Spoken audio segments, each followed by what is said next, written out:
To my colleague Lee Windsor, who will speak about the county's Second World War experience.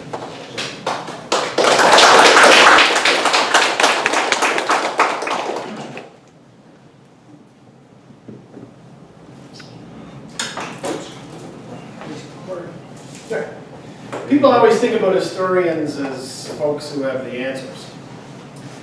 And that's not how we think of ourselves. We like to think of ourselves as people who have more questions than answers. And that's really the beauty of this series of public engagements. Because we're here we don't want to talk to you very long about what answers we have. We're more interested in getting the conversation started and hearing what kind of information you can shed on our quest to try to know more about the Canadians who lived in the past and who served in these two world wars.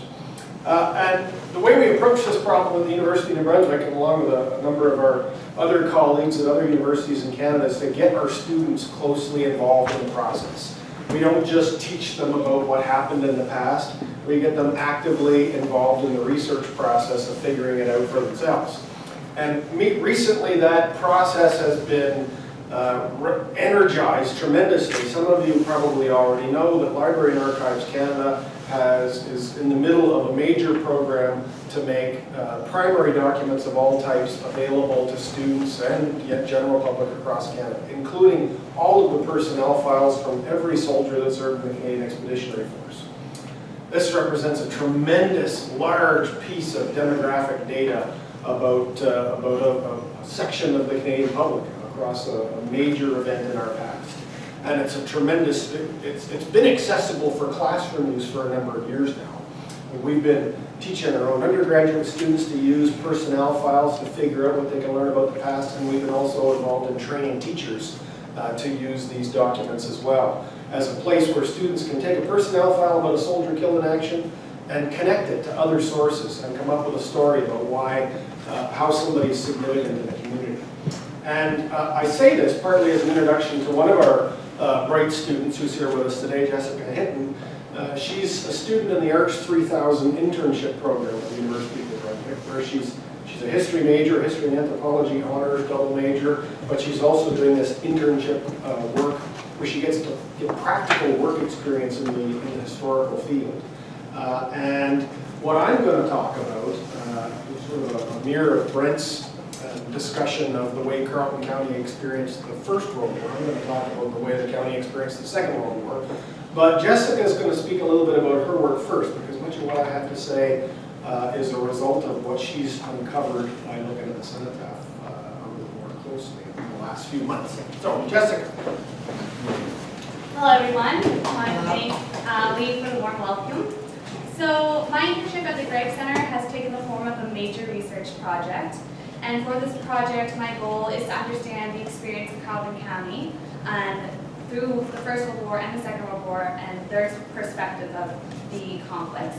To achieve this, for the past 6 months, I have spent a considerable amount of time examining historical sources and materials that demonstrate the impact of war on the county. And some of these materials I have reviewed include newspapers, such as the Dispatch and the Press, from Carleton County, the Carleton County Cenotaph, and the Carleton County Historical Society archives, as well as service files of 2 individual soldiers from the community. I have also collected information from the databases such as the Library and Archives Canada website and the Commonwealth War Graded Commission website as well. So today I'd like to talk to you about my research on the Carleton County Cenotaph. On the Carleton County Cenotaph is a list of 148 names of individuals who died in the First World War, and a list of 120 war dead from the Second World War. And I've collected all the names from the Cenotaph, and by using the online databases, I have been able to gain more information on the soldiers and their lives and their experience in the war. So this would include their rank, their service number, their date of death, the regiment in which they served, and the cemetery in which they are buried. And in total, this list is going to be a basis for understanding the range of service that the men participated in and how much the war has affected Carleton County. So I'd also like to share with you some of the statistics that I found regarding the Second World War men. So looking at all the data collected, in total, there was 25 men from the Carleton County local regiment, known as the Carleton and York Regiment. And these men were between the ages of 21 to 33. 9 out of the 25 men are buried at the Moore River Canadian War Cemetery, which is in Italy. And 12 men died in the year of 1944, and 9 men died in the year of 1943. So the majority of these men were also had the rank of private. And by also looking at the data collected from the names in the cenotaph, I noticed that there's a considerable amount of the young men who joined, and they joined as part of the Royal Canadian Air Force. There's 36 men who passed away that were in the Royal Canadian Air Force. And they were spread out in their service across Europe and across the globe, really, because they traveled far. And it just shows how much the men really, like their experience was branched out. It started in Carleton County, but then it went across the globe. And it just shows how much the war can impact one community. So from there, I'd like to take the mic lead. So, Jessica's findings, and today's been a great opportunity for her to meet Paul Hanson in the back, who's also been doing similar work, as many of you know, so I think they'll be trading some ideas and collaborating some in the future to build out this demographic slice of how Carleton County experiences the war. Because we think, there's a lot of things we think we know about how the war is experienced by the people of this place, but when you look closely at the wide range of experiences that are associated with each of the units that the war dead are connected with in the cenotaph, it gives you an idea of the scale and scope, as Jessica was indicating. Some of you have seen this photograph before. This is very, yes? Is that from Italy, Lee? Yeah, this is a lot of people think it's Ortona. No. It's actually Campochiaro in Campobasso province, and it's the Carleton York Patrol there in October, late October. Father was there. Yeah. That's good. Yes, and we hope to hear your story of him, maybe get you to tell it on camera after we're done here. So, what I want to do is run through a little bit about the way the first wave of volunteers from Carleton County entered service and what we know about them. And then we'll talk a little bit about what we don't know and what you might be able to shed some light on. First and foremost, people are familiar with 89 Battery. We've got some 89 Battery veterans here with us today. 89 Battery are the direct descendants of the old 10 Battery from that had long existed here in Woodstock from the days before the First World War. 89 is the number it gets in the interwar period, and it's the number that it takes overseas and fights with. Now, 89, I guess the existence of this battery here in the armories just across the road is indicative of the fact that this is a gunner town, gunner and an infantry town. But there's a deep, deep, deep gunner tradition here, and a lot of 89 Battery volunteers in 1939, including Bob's father, were long service militiamen who paraded down on the island and at the armories over a number of years through the 30s, and some of them date back to being veterans of the First World War. So folks start out in 89 Battery, but they don't necessarily end up in 89 Battery throughout their wartime services. Brent was suggesting a lot of people funnel in through where they start when they volunteer doesn't necessarily reflect who they're serving with when the war ends or when their war ends in death. The other great contribution that people from this county make is a large portion of the original members of the Carleton York Regiment, as Jessica's statistics indicate. And I'll say more about those statistics in a moment. But one of the things that surprised us was her numbers about the flyers. We had no idea that there would be so many flyers that volunteered for the Royal Canadian Air Force that came out of Woodstock until she pulled up the numbers on the cenotaph. We just assumed that most people who joined up were 89 Battery Gunners or Carleton York Regiment Infantry. We knew that there were a few Carleton County people who ended up in the North Shore New Brunswick Regiment and in other New Brunswick regiments and in other regiments from around the country. And we'll tell you a little bit about that process too, but we really had no idea about the large contribution of Carleton County folks who went up in the Air Force. I'd certainly like to get involved in some of the stuff that you're doing for locally here. And there may be opportunity for that, sure. The reason this is, sorry? Can you tell us something about this photo? Lancaster bomb. It's a Lancaster 4-engine heavy bomber, and I'm going to talk a little bit about the dispersal of Carleton County people throughout the Air Force in a moment. I just want to back up and say that the participation in the Royal Canadian Air Force broadly, at least what we historians thought we knew about it, was urban. We thought that most volunteers for the Canadian Forces that came out of rural Canadian communities, we thought most of them went into the Navy or the Army especially, because the variations in education levels. People in the cities had more access to education, and more often they completed high school, and therefore more of them wound up in the Air Force. And if you look at the Fredericton Cenotaph, for example, there's a disproportionate number of people who served in the Air Force who came from Fredericton than in the Army. So it was rather surprising to us to find out how many people who would have clearly had to have had high school, have completed high school, and maybe even a bit of university in order to get into the RCAF. So that's why this is significant, and it raises all kinds of questions about, I think, about how sophisticated this community is in 1939. Now, we'll talk about these RAF, or these Air Force contributions I know first. that's a hard road, I don't think. They serve in a variety of roles. Early in the war, some of you know that the British Commonwealth Air Training Plan is set up across Canada, whereby Canada's big contribution to the air war is going to be to train flyers from across the Commonwealth on air bases on Canadian soil out of harm's way at a time when the Battle of Britain is on, and conducting pilot training in the UK means that while you're on a training flight, you might wind up in a dogfight. So instead, we train people back in Canada. The Air Forces of the Commonwealth train people in Canada, including at the airstrip at Penfield Ridge. And the result of that Commonwealth unified process of organizing air power is that a huge swath of initial Canadian volunteers get streamed into Royal Air Force squadrons.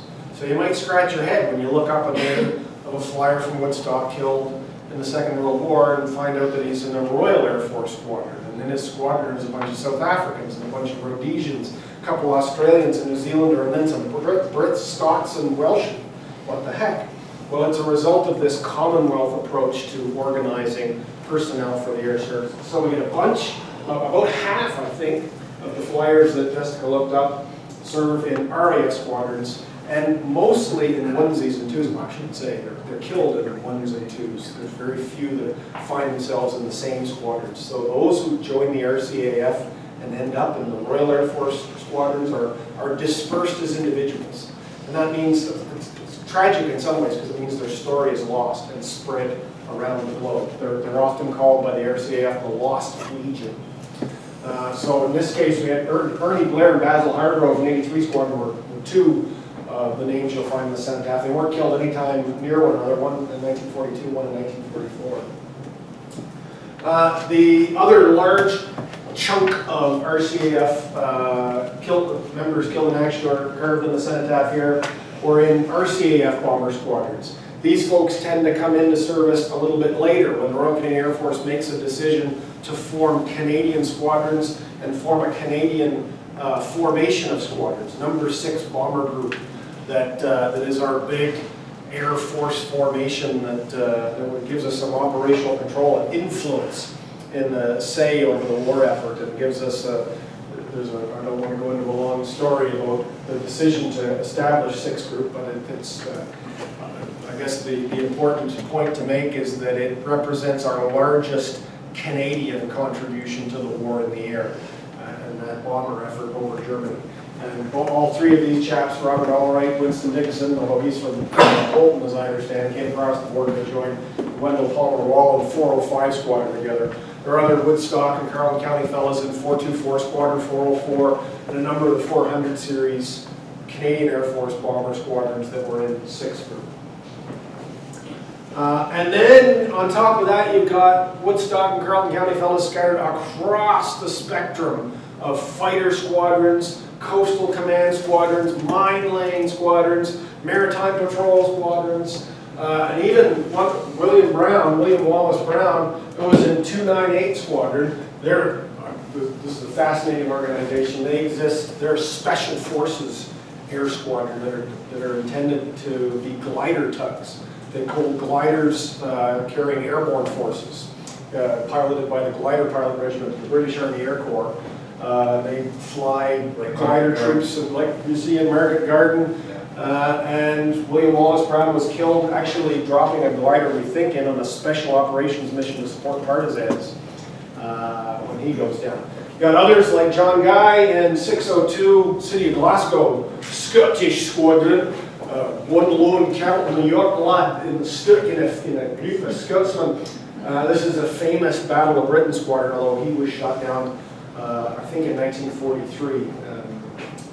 Much after the Battle of Britain had concluded. So in this way, we have more questions than answers in this regard, with regard to how I think Paul can fill in some more of the details. But I think it's probably worth exploring more where all of these Carleton County fellows end up who served in the Air War. Some of you now come to the Army story and the artillery story here. When 89 Battery first mobilizes, it mobilizes its field artillery in the same function that it performs now, the same function that it traditionally performed, going back to the days before the First World War. But not long into the Second World War, it gets converted to be an anti-aircraft battery. Of course, the air war is a new reality. I mean, the problem of air power is all that much more difficult in the Second World War than it was in the First. And the Germans demonstrated early on in the war that the Canadians and the Allied forces are going to need a lot more anti-aircraft protection if they're going to win this war. And so a lot of former field artillery units get re-rolled as anti-aircraft groups. So the battery from this town gets re-rolled as anti-aircraft. That's 37 millimeter? This one's a 40. 40, yeah.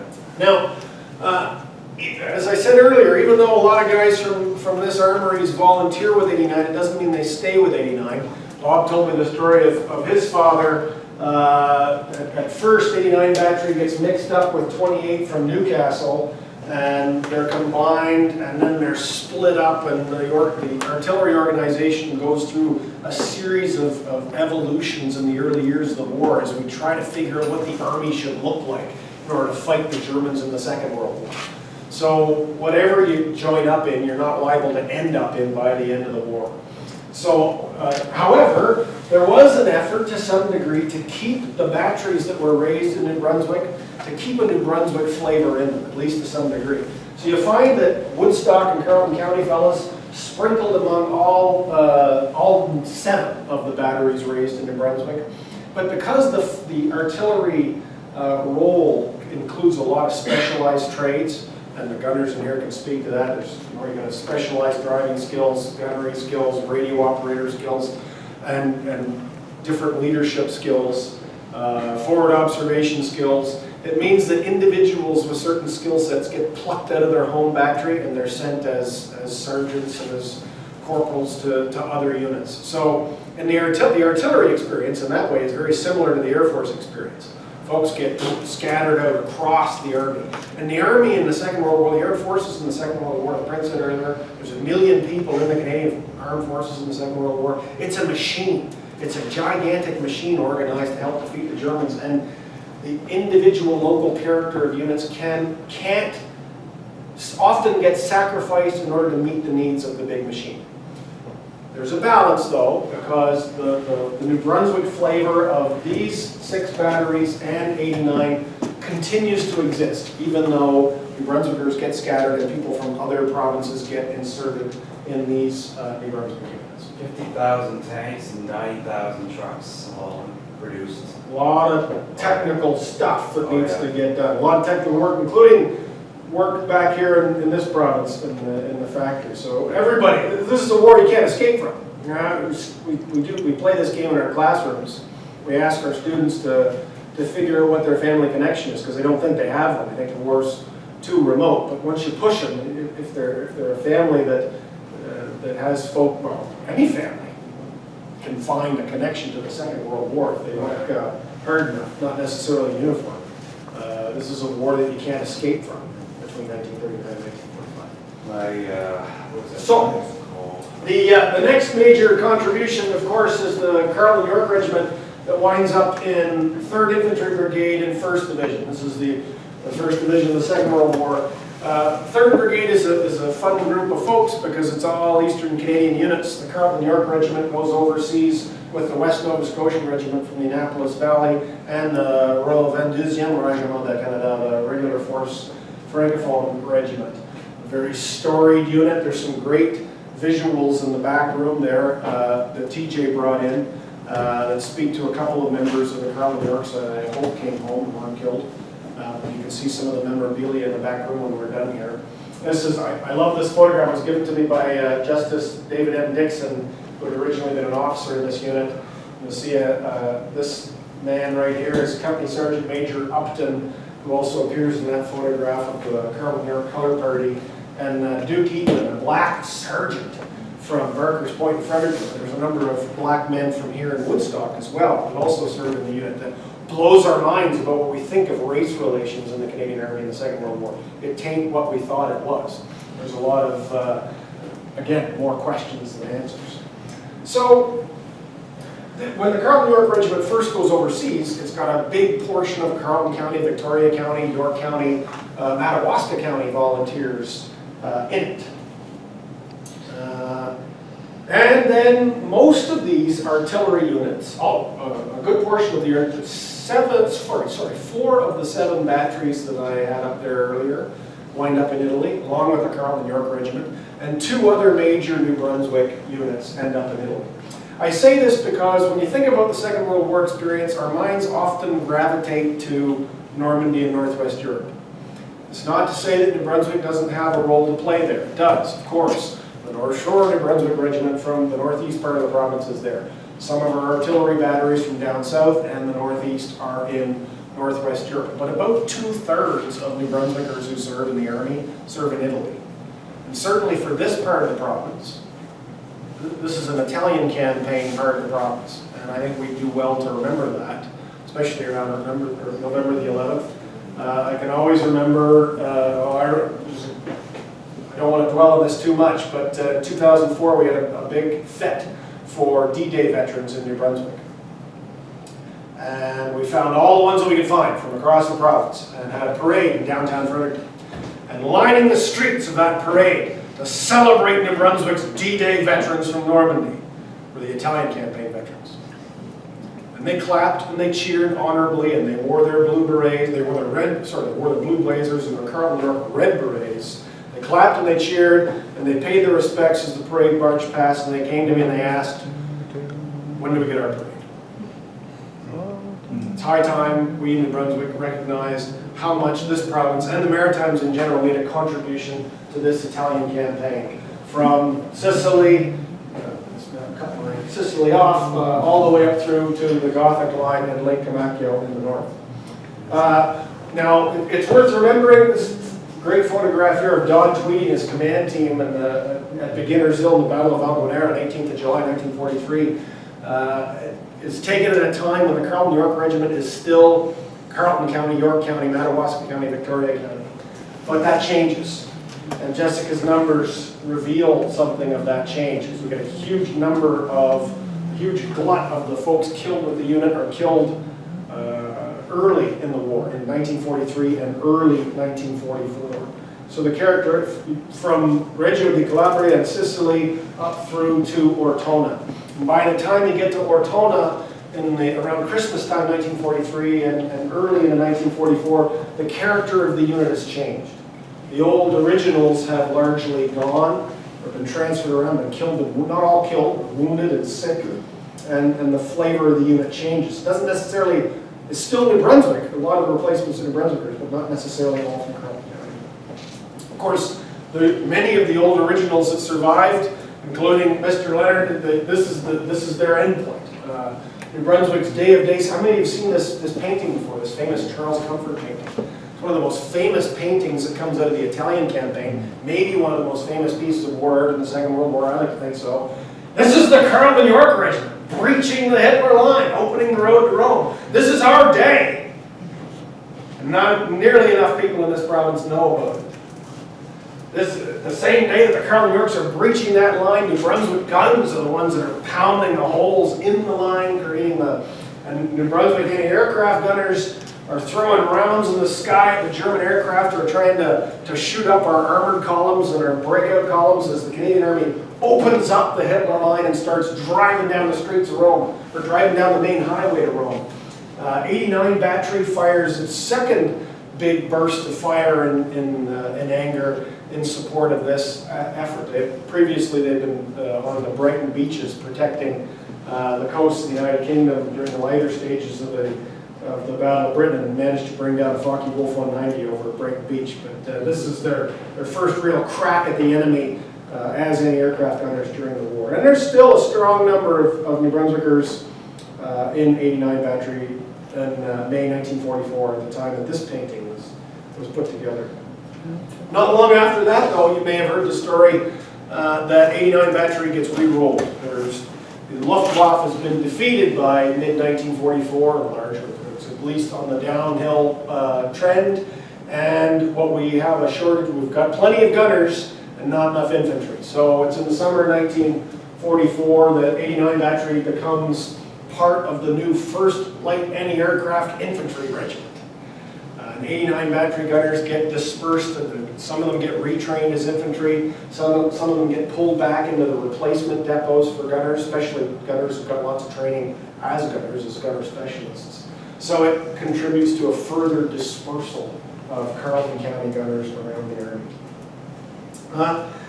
I just want to say one last quick word before we open the floor up to you for your input about the replacements. So we've got that initial wave of volunteers in 89 Battery and the Carleton Yorks, but then of course some of you probably have family members who joined up in 1941 or 1942 or 1943 after the first wave of the Field Army has already formed and it's already gone over to the UK. These people function very differently than the higher numbered battalions that Brent was referring to earlier in the First World War. 140th, the whole range of battalions that get mobilized in the First World War and then get broken up as replacements. In the Second World War, we have a very by comparison, well-organized replacement system, generalized replacement system. Now what we know, there's a lot we know about it, there's a lot we don't know. What we think we do know is that to the extent that it is possible, New Brunswickers that joined in 1942 right to 1945, when it's possible, go to New Brunswick units. The county connections are lost, but if you join up in Carleton County in the Army in 1942, you will get put in the replacement unit for a New Brunswick unit. It might be the North Shores, and this probably explains why there's 5 men on the cenotaph that both Paul and Jessica have dug a little bit into, who were killed with the North Shores in the Normandy campaign. But a good portion of them will wind up in the Carleton York Regiment. Now, they're going to be in a replacement company for the Carleton York Regiment until they get called forward. And there'll be times in heavy combat when another unit, the Seaforth Highlanders from Vancouver, might take a lot of casualties, as they did in the Hitler line. And they drain their replacement company in order to bring their numbers back up to strength. And they drain it dry, and they're still not up to strength, and they've got to draw on the Carleton York replacement company. So a fellow who joined at the armories here wears a Carleton York cap badge all through training at Camp Utopia or in Sussex or in number 70 camp in Fredericton, and sits in the Carleton York replacement depot, all of a sudden finds himself having to change his hat badge, put on a kilt, and become a Seaforth Highlander because of the expedience of war. So it's not a deliberate plan to screw anybody over, any of your family members. It's unfortunate. The Army life. You go where you're told. But by the same token, we know that probably more people than not wind up in a unit from at least their region. But we still only have general impressions. There's more that we don't know.